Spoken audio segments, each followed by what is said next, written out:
বিসমিল্লাহির রহমানির রহিম। এক রমজানে হাসান ও হোসাইন রাদিয়াল্লাহু আনহু দুজনেই ছোট্ট বয়সে রোজা রেখেছিলেন। বিকেল হতেই দুজনেরই কান্না পাচ্ছিল পানির পিপাসায়, যেহেতু তারা দুজনই খুব ছোট ছিল। ফাতিমা রাদিয়াল্লাহু আনহু তাদের কাছে গিয়ে বললেন, বাবারা, আর একটু ধৈর্য ধরো, একটু পরেই আজান দিবে।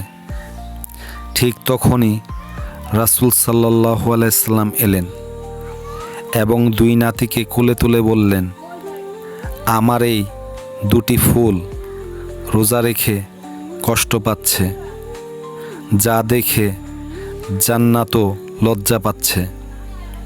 তখন রাসূল সাল্লাল্লাহু আলাইহি সাল্লাম তিনি নিজে তাদের মুখে পানি তুলে দিয়ে ইফতার করালেন এবং বললেন, যে শিশু আল্লাহর জন্য কষ্ট করে, আল্লাহ তার জন্য জান্নাতের দরজা খুলে দেন।